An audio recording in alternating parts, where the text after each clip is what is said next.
इसको भी।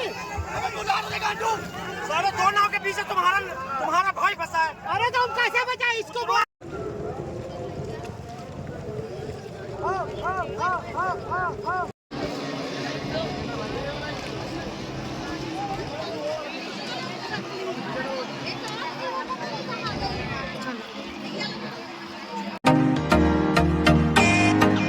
বন্ধুরা, আমি মৈত্রী আর নতুন ব্লগে সকলকে স্বাগত জানাই। এটা ছিল হচ্ছে মহকুম্ভ যাত্রার পরের পার্ট। তো তোমরা তো দেখলেই ওই দিন কিন্তু আস্তে আস্তে সন্ধ্যা হয়ে গেছিলো। মোটামুটি 4টে নাগাদ আমরা ইউপি ঢুকে গেছিলাম। তখন আমাদের 300 কিলোমিটার মানে জার্নি আর বাকি ছিল। তো আমরা ভেবেছিলাম যে আরামসে 9টা 10টা কি 11টার মধ্যে আমরা প্রয়াগরাজ ঢুকে যাব। কিন্তু পরবর্তীতে এত জ্যাম সব তো তোমাদের দেখাতে পাচ্ছি না, যতটা আর কি দেখানো যাচ্ছে। প্রচুর কঠিন পরিস্থিতির সম্মুখীন হয়েছি। কীভাবে গাড়িটাকে বের করে সেটা তো তোমার বর আর আমিই জানি। কিভাবে যে বসেছিলাম, আর আমাদের শরীর তো একটা টাইম পর গিভ আপ করে দিয়েছে। আগের দিন তো বলেছিলাম যে একদমই রেস্ট পড়েনি। তো আমরা দুজনে মিলে ডিসাইড করি যে বেনারসে গিয়ে স্টে করব। কিন্তু বলে না, কপালে না থাকলে যা হয়। ওই টাইমটায় এত খারাপ পরিস্থিতি ছিল যে বেনারসে যখন আমরা রাত 12টার সময় পৌঁছাই, কোনো রুম পাইনি। তো আমাদের বন্ধুরা মানে এখানকারই চাকদার কিছুদিন আগেই গেছিলো। তো এরপরে দেখো আমরা একটু পেট্রোল পাম্পে তেলও ভরিয়ে নিয়েছিলাম ওর মধ্যেই।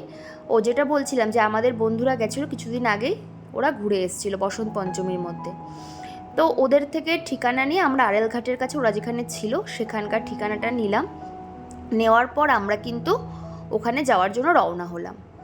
কিন্তু সেখানেও এক বাজে পরিস্থিতি। ওনারা বলল ঠিক আছে চলে এসো। দেখতে পাচ্ছ কাতারে কাতারে লোক ঢুকছে। মানে তখন কিন্তু রাত মোটামুটি 1টা-1:30 বাজে। অ্যাট এ টাইম কিন্তু আমরা মানে ভেবেই নিয়েছিলাম যে আর যাওয়া হবে না। আমার বর বলছে চল এখান থেকে রিটার্ন করি। দেখতে পাচ্ছ কিন্তু সব কষ্টের অবসান যখন আমরা এন্টার করছি প্রয়াগরাজে, তখন প্রায় রাত 2-2:30 বাজে। দেখতে পাচ্ছ মনে হচ্ছে পুরো স্বপ্নপুরীতে ঢুকছি। চারিদিকটা যেন আলোতে মুড়িয়ে দিয়েছিল, এত সুন্দর লাগছিল দেখতে। আর জানো তো বাবা চেয়েছিল বলে আমাদের এই জার্নিটা সম্ভব হয়েছিল, না হলে কিন্তু কোনো মতেই হতো না।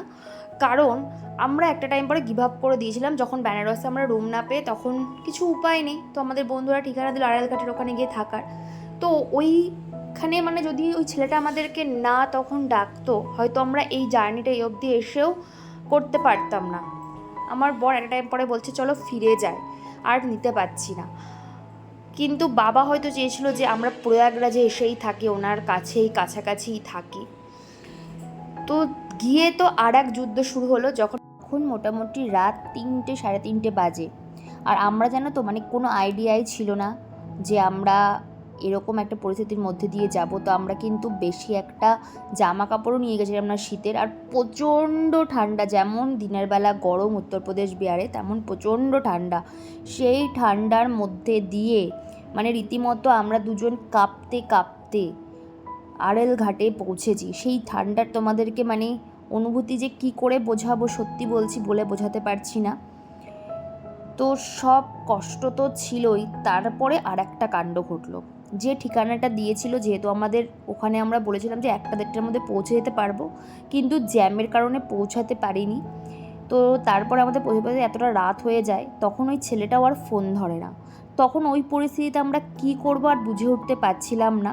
তখন বিভিন্ন টেন্টে খোঁজাখুঁজি করছি, মানে শরীরের আর পরিস্থিতি নেই, মনে হচ্ছে কোথাও একটা মাথা গোঁজার ঠাঁই হলেই হয়। জানো তো অনেক সময় এমন আমাদের পরিস্থিতি যে টাকা রয়েছে কিন্তু আমার কিছু করার আমাদের নেই। তো এরকমই একটা পরিস্থিতি আমাদের হয়েছিল। মানে আর ওখানে যারা গেছো এক্সপিরিয়েন্সটা মানে করেছো বুঝতে পারছো।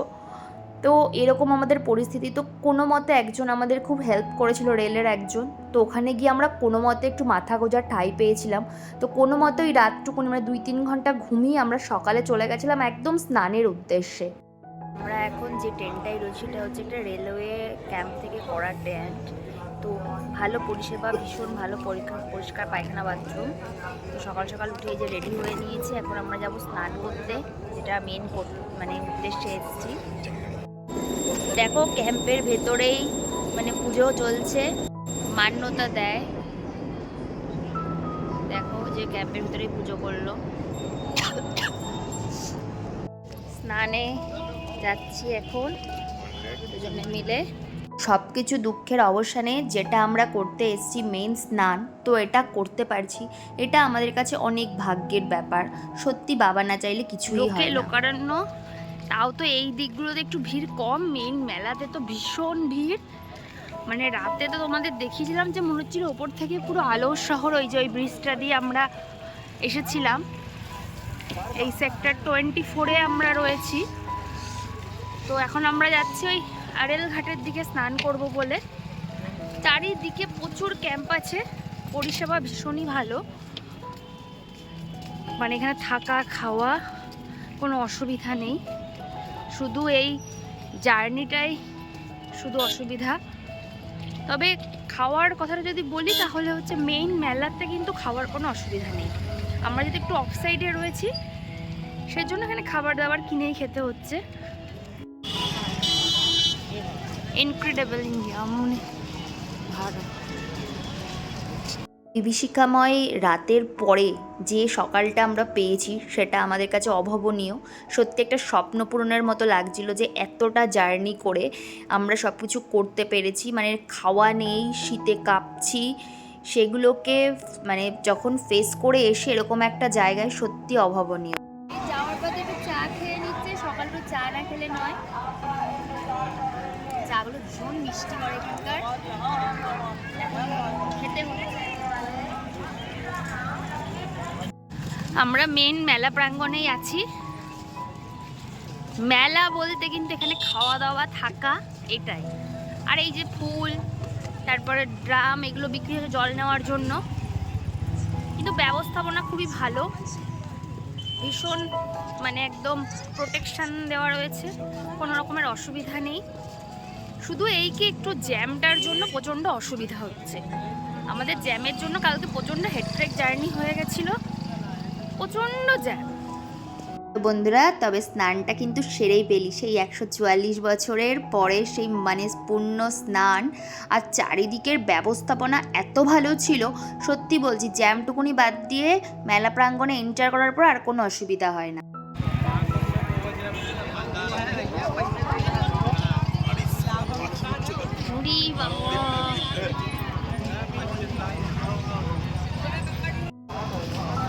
এখানে আসলে যে জিনিসটা সব থেকে ভালো লাগছে যে মানে আমাদের ভারতের সব জায়গার মানুষের একটা মিলন ক্ষেত্র হয়ে উঠেছে। মানে বিভিন্ন রকমের মানুষজনকে দেখা যায়, বিভিন্ন পোশাক পরিহিত,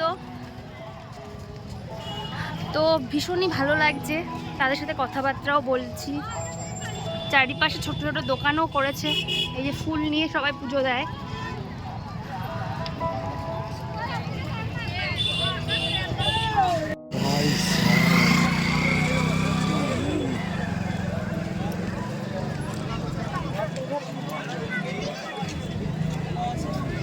এই আড়েল ঘাটটাতে ওইদিকে কিন্তু প্যারাগ্লাইডিং হচ্ছিল, ভেবেছিলাম পরে করব, কিন্তু সেই সুযোগটা আর হয়ে ওঠেনি। তো খুব সুন্দর লাগছিল, যত যাচ্ছিলাম দেখছিলাম যে কাতারে কাতারে এরকম মনে হয় দৃশ্য আর এই ত্রিভুবনে মনে হয় আর কোনো দিন দেখা যাবে না, যে এত মানুষের সমাহার। আর সত্যি বলছি ওখানে কোনো ভয় ভীত কিচ্ছু ছিল না, প্রচুর মানুষ বাচ্চা কাচ্চা নিয়েও গেছিলো। এবার দেখো যার যার সেফটি তার কাছে। তো দেখতে পাচ্ছ যে চারিদিকে কত লোক, সবাই, অনেকে কিন্তু গঙ্গার পাড়েও স্নান করছিল। এমন নয় যে শুধু ত্রিবেণী সঙ্গমে স্নান করলেই পুণ্যফল, এখানে সব পুরো জায়গাটায় জুড়েই কিন্তু এনার্জি ছিল সেই সময়টা। এখন আমরা ফুল কিনছি, গিয়ে সঙ্গমে গিয়ে এখন স্নান করবো, একটু পুজো করবো, সেই কারণে ফুল কিনছি। আর এই যে মুড়ি নিয়ে নিয়েছি পাখিদের জন্য।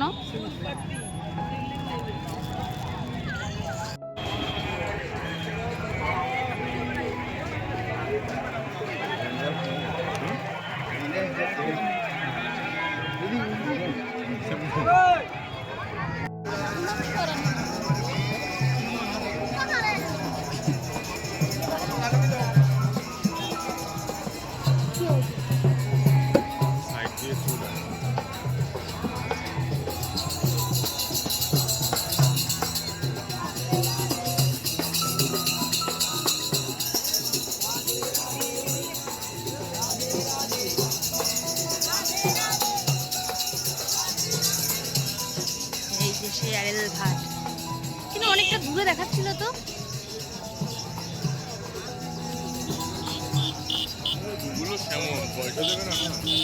ও সিঁদুরগুলোকে কি সুন্দর করে সাজানো রয়েছে, অনেকে কিন্তু কিনে নিয়ে যাচ্ছিল পুজো করার জন্য।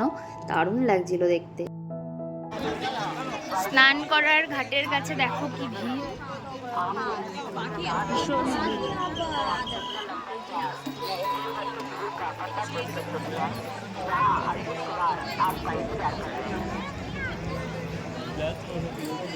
কোনো মতে এত ভিড়ের মধ্যে বার্গেনিং করে পার পার্সন 2000 টাকা করে আমরা দুজনে মিলে বোটে চড়ে ফেলেছিলাম। তো একটা বড় বোট ছিল, আর এটা কিন্তু 12 জন যাচ্ছিলাম আমরা, আমাদেরকে নিয়ে আর কি। অন্য ফ্যামিলি 10 জন ছিল।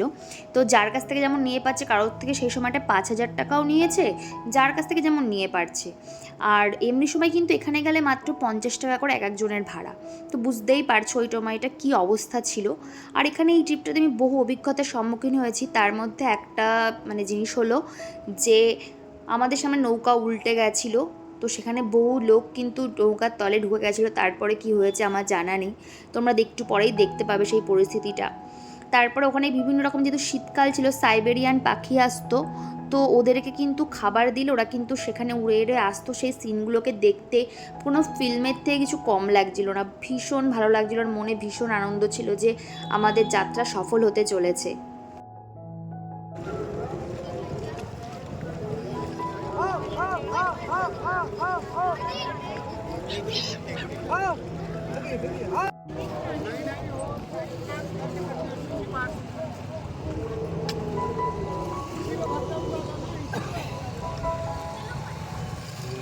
সবসময় বলি না যে টাকা পয়সা একটা মোহমায়া, কারণ আমরা সেই দিন বুঝেছিলাম যে টাকা থেকেও মানুষের জীবনে কত বিপত্তি আসতে পারে। তাই আমি মনে করি যে মানুষের মধ্যে কোনো রকম অহংকার বোধ থাকা উচিত নয়। আর টাকা পয়সা এগুলো তো আসবে যাবে, মনুষ্যত্ব বোধ, এই যে ঘুরে বেড়ানো, তারপরে এই যে জীবনের প্রত্যেকটা মুহূর্ত যেকে উপভোগ করা, এটাই কিন্তু জীবনের লক্ষ্য হওয়া উচিত, সেটা তুমি যেরকম পরিস্থিতিতেই থাকো না কেন। আর এইদিকে দেখো আমার বর কিন্তু খাবার দিচ্ছিল, আর পাখিগুলো উড়ে উড়ে আসছিল, দেখতে যে কি ভীষণ সুন্দর লাগছিল। সামনে থেকে না দেখলে তোমাদের বোঝাতে পারবো না, দারুণ লাগছিল দেখতে, জিনিসটা পুরো সিনেম্যাটিক লাগছিল।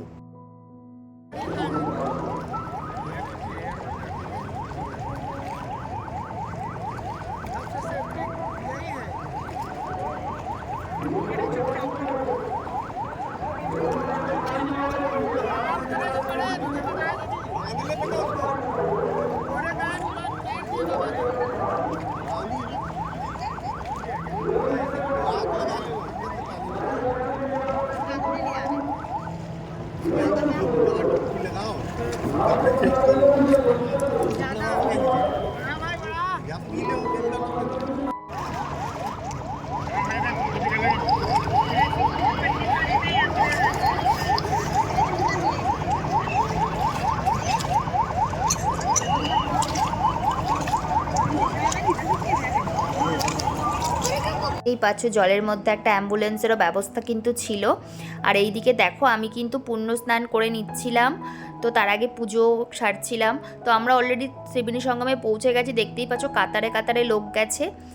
এইবার আর একটা ব্যাপার হচ্ছে, ওখানে গিয়ে যে নৌকাটা লাগানো যে কী ভীষণ একটা টাফ বিষয় ছিল, তোমাদেরকে বলে বোঝাতে পারবো না, কিন্তু সেটার আর ভিডিও নিতে পারিনি।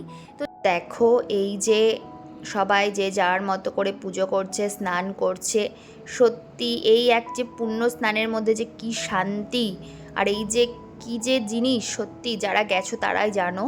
আর এরপরে দেখো আমার বড় তর্পণ করে নিয়ে কিন্তু আমরা তারপরে দুজন কিন্তু একসাথে স্নান করছিলাম।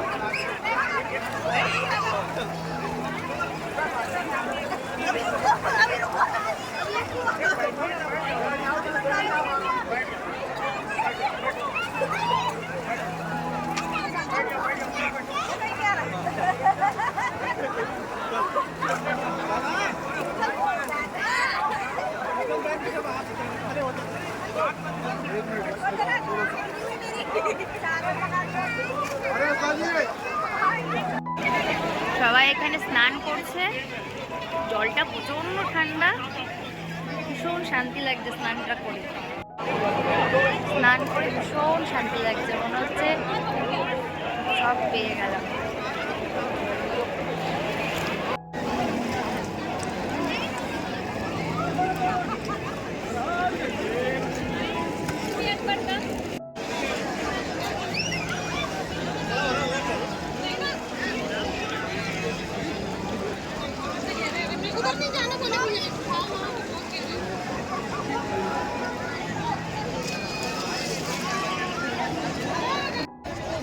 पकड़ के निकाल, पकड़ के निकाल।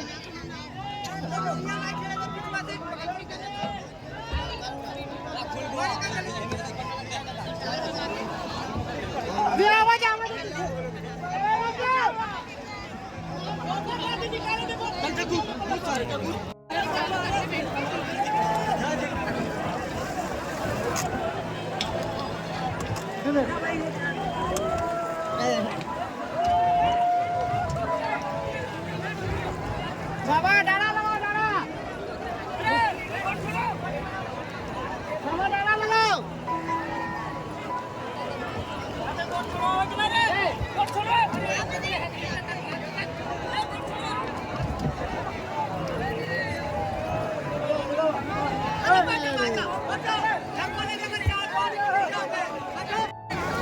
মাথা মাথা মাথা সামলে মাথা সামলে মাথা সামলিয়ে মাথা সামলিয়ে মাথা নিচু কর আরে মাথা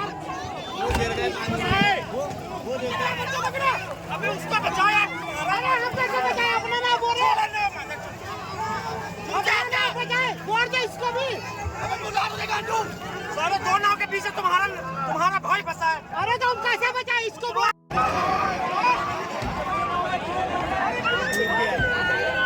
अरे यार हम ये भी भूल जाता ना।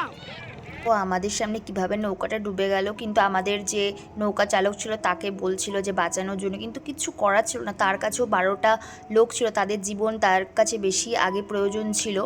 তো বলছিল যে আমি এমনি সময় হলে বাঁচাতাম, কিন্তু এখন আমার কিচ্ছু করার নেই। আর এরপরে মানে এরকম একটা অভিজ্ঞতার সম্মুখীন হওয়ার পরে কিন্তু নিজের মনে একটু ভয় ভয় লাগছিল। ভাবছিলাম যে কতক্ষণে নামবো, তো নামার পর একটু স্বস্তি পাচ্ছিলাম। তো প্রচুর বাজে অভিজ্ঞতারও সম্মুখীন হয়েছে, আবার ভালো অভিজ্ঞতারও সম্মুখীন হয়েছে। আঘুরিয়েরা সময় যেহেতু মানুষের প্রচুর ভিড় ছিল, তো প্রচুর ছোটো নৌকা চলছিল। ছোটো নৌকায় কিন্তু এই মেন দুর্ঘটনাগুলো ঘটছিল। মানে যেহেতু ওখানে একটু কম টাকায় মানুষকে নিয়ে যাচ্ছিল, আর বড় নৌকাগুলো একটু বেশি টাকায় লাগছিল। তো আমাদের কাছে আমাদের প্রাইসটা একটু পরে অন্যদের কাছে শুনে একটু বেশি মনে হচ্ছিল, কিন্তু পরে দেখলাম যে না, আমরা যেহেতু বড় নৌকায় গেছি, তো সেই কারণে আমাদের প্রাইসটা একটু বেশি ছিল। তো পরে কিন্তু নিজেদেরকে অনেকটা সেফ পেয়ে মনে হচ্ছিল না টাকাটা জাস্টিফাই হয়েছে। তো এরপরে দেখো অনেকে না জানে এটা করছে। আর হচ্ছে দেখো এরপরে দেখো ফুচকা বিক্রি হচ্ছিল। ফুচকার দোকানে প্রচুর ভিড় ছিল আর প্রচুর খিদেও পেয়ে গেছে, তাই ভাবলাম যে এখানকার ফুচকাটা ট্রাই করে দেখি। তো এখানে কিন্তু আমাদের মতো রকম আলু দেয় না, ঘুগনি দেয় আর বিভিন্ন রকমের ফ্লেভারের জল দেয়। তো আমার কিন্তু দারুণ লাগছিল দেখতে, আর দেখছিলাম প্রচুর সবাই খাচ্ছিল, তো আমিও নিয়ে নিলাম। খেতে কিন্তু দারুণ ছিল, ঠিক অন্য রকম, মানে অন্য একদম, মানে ফুচকাটা খেলেও কিন্তু কোনো রকমের অসুবিধাও হয় না। ফুচকা খেয়ে এবার যাবো টেন্টে গিয়ে পরে জামা কাপড় চেঞ্জ করবো। আর ওর তো করা হয়ে গেছে অলরেডি চেঞ্জ।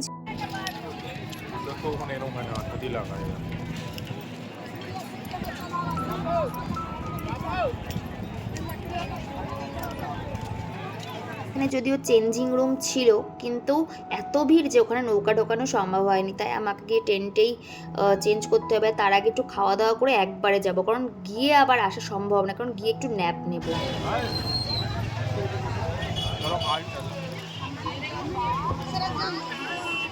কুম্বের খাবার পাওয়া যাচ্ছে না কোনো, তো এটা 150 টাকা দিয়ে 1 প্লেটে নিলাম। আমার খেতেই পাচ্ছি না এখানকার খাবার, কারণ এখানে তো আমাদের মুখের টেস্টের সাথে হবে না। কুম্বের খাবারের অবস্থা দেখো, 150 টাকা প্লেট, অল্প একটু চাল, এই যে একটা কি রাজমার তরকারি, লুচি আর বাঁধাকপি দিয়েছে। তো লুচিগুলো ছেড়ে যাচ্ছে এরকম, আর ভাতের অবস্থা খুবই খারাপ। এখন খেতে হয় তাই খাচ্ছি। সত্যি বলছি খাবারটা একটু ভালো লাগছে না খেতে। তো এর তো বড় একটা মেলা, যে যেমন পেরেছিল স্টল দিয়েছিল। তো মানে যা স্টল দিয়েছে সবই বিক্রি হচ্ছে, কারণ মানুষের কাছে তখন ওইটাই অমৃত। এরপরে দেখো খাওয়া দাওয়া করে আমরা একটা স্টলে গেছিলাম যেখানে প্রচুর ভিড় ছিল, মানে ভুট্টা বিক্রি হচ্ছিল মিষ্টির জলে ভিজিয়ে, তো ওটাই খেয়েছিলাম।